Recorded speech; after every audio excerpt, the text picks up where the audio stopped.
Katikkiro nsaba abantu bano bamanye abantu boli nabo abakuwerekeddeko okwaniriza. The Mwanyi campaign in 2016, the objective was to empower, economically empower the ordinary person in Buganda. All of us here know that we are an agrarian economy, where 70% of the 46 million Ugandans are rural-based. He referred to my home village as very remote. You haven't been to his.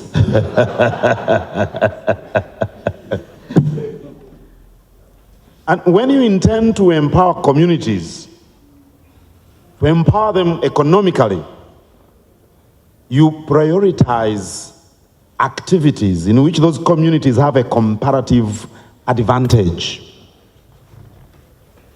Any country that has been transformed social and economically has prioritized the areas in which the majority of the people have a comparative advantage. We all know that the people of Buganda and all Ugandans generally have a comparative advantage in agriculture because the land is available, the land is fertile. We've got good weather patterns. That's why repopularizing coffee growing was an easy decision for us. And the ripple effect have been very pleasing because much as the campaign was centered here, because in any case our jurisdiction is Buganda, people have heeded the call all over the country, which is really, really nice. Sabasajja Kabaka, my colleagues and I are very, very happy because the people of Buganda have embraced coffee growing. Not only embraced it, but they've done so with vigor. You had Omukungu Fred Luzinda telling us to build airports in Budu, in Masaka, so that the coffee farmers can start flying planes. And it is very pleasing that we can now export 6 million bags of coffee. And that thanks largely to the Mwanyi initiative, which we embarked on 8 years ago. And the reports we get presently indicate that those who have grown coffee have improved the quality of their lives, better housing, kids go to school, they can access health care, employment. You know, people, if you grow coffee, of course, you're going to employ people to pick it, to all these things that people do, even the processors, even exporters like him and I think like Omukungu Luzinda here. That creates lots and lots of jobs. So when the European Union Parliament, the European Parliament came up with the regulations which could affect the marketability of our coffee in Europe, it's our duty to join hands with the government, with UCDA, with everyone involved in the coffee industry, so as to protect the 15 million or so Ugandans whose livelihoods depend on coffee. Yes, we can export our coffee to the United Arab Emirates. We can export our coffee to China, to India, to Sudan. But I think our biggest market, as UCDA has informed us, is Europe, which is significant in this particular case. And the reason for the issuance of the regulations on deforestation is to protect the environment. As we all know, deforestation significantly leads to global warming, flooding, and so many environmental disasters. So as we embark on the campaign for the growing of coffee and the Mwanyi, we are going to join join hands with all stakeholders, including government, to ensure that coffee is not grown on land that was formerly a forest, either natural or planted. We may recall, I think all of us recall, the bill of 2018 that caused lots of anguish in the country. I don't think the framers of the bill cared much to involve everyone so that people understand why there was a need for the licensing and all the activities that were intended under the bill. It was definitely badly crafted. I could even say that as a lawyer, but also as a stakeholder. Because you want the people who are affected to appreciate the purpose for which a law is introduced. The mischief, lawyers call it, my learned friend is there.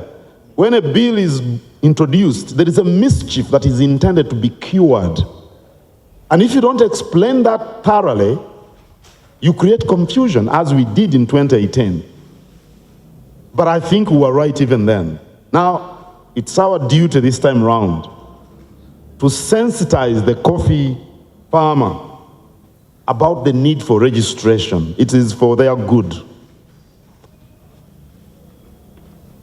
And the farmers, we are going to do everything so that they understand that registering them isn't intended to inconvenience them or to overtax them or to affect their incomes in any way.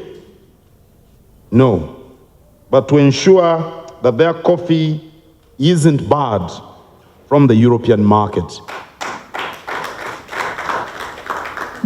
And we are going to sensitize the farmers so that they understand this isn't about coffee only.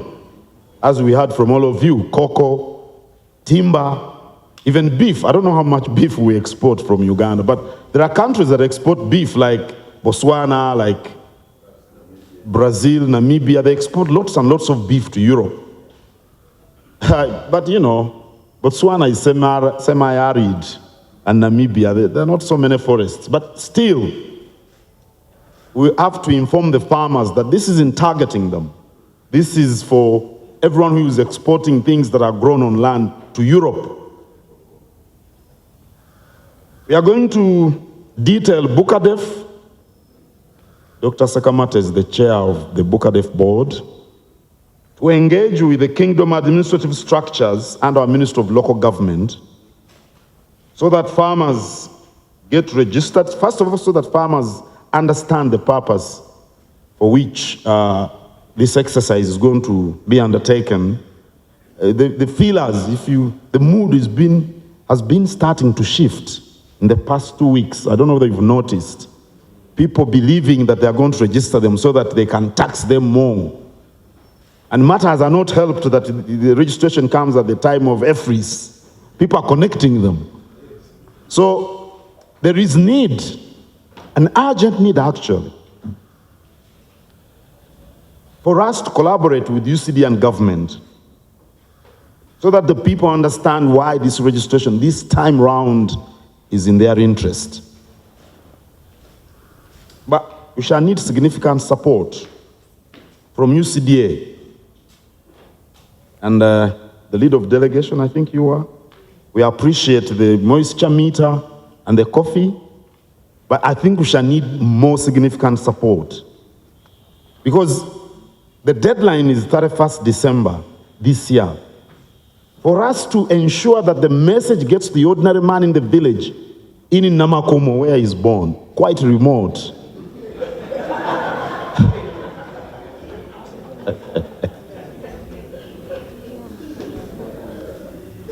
So I'm sure our Minister of Agriculture, Wichitiwa Kakomo, and Bukadef, and our Minister of Local Government and the Kabaka's officials, once we engage properly, we can achieve the purpose for this registration. We can, I think, before the end of the year. But then we shall need the support, the collaboration of the stakeholders, and UCDA is key among them. But there are also other big ones like ABI are also big. Is it the Dutch embassy?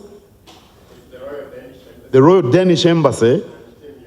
Tell them that the key players are here so that we engage and we deliver the messages and we get this exercise underway. I would also like to talk about the saving of UCDA. You don't want to talk about it? Yes, the saving UCDA, which Tibo Wagwa has mentioned, saving UCDA, because I think a resolution was passed 2 days ago to defer the matter to 2027. Well, all of us having witnessed the advantages that have accrued to the farmers, the ordinary person, the majority of the citizens, we need to urge Parliament and government to completely abandon the idea of phasing out UCDA. Now, these new regulations by the European Parliament, the current ones, underpin the significance of UCDA. Who is going to engage with the farmers and the ordinary and the stakeholders? Who is going to engage them to ensure compliance? The Minister of Agriculture? I doubt very much. The mechanisms are not in place at all. I follow the Minister of Agriculture because the Kingdom of Buganda is largely about ordinary people who are involved in farming. And I know what I'm talking about. So for Uganda to comply with these regulations, we need UCDA. Isn't that obvious? But that's merely the tip of the iceberg as far as the role of UCDA and emancipating the ordinary person is concerned. And even before these regulations, the issue of quality, the quality of coffee, which affects the price, which affects the livelihoods of the ordinary person, was a very significant even the quantity of coffee that was being produced. That's why when we initiated the Mwanterimba in 2016 and engaged with UCDA, they gave us seedlings which they couldn't distribute. Mukodomi Wangali Wanurutakomi can testify to that. Yes, they could not distribute them, not because they didn't want, but they didn't have the mechanisms. But because they were in existence, they could engage with, and we engaged with the farmers, and we had production boosted. The role of providing extension services is also very, very paramount to this industry. So in the current situation, we believe that UCD actually needs more support than it gets in terms of finances from the government. I don't know the role that some of these industries that are supported play as far as citizens of Uganda are concerned. Some industries have been supported with huge amounts of money. You know them. I don't know the role of some of those industries vis-a-vis the role of coffee. So UCD actually needs more support. And I read in the papers that the matter will be revisited in 2027. And if they decide to phase out UCD in 2027, I think the government will have made its biggest mistake. True. And I thought you were going to applaud that.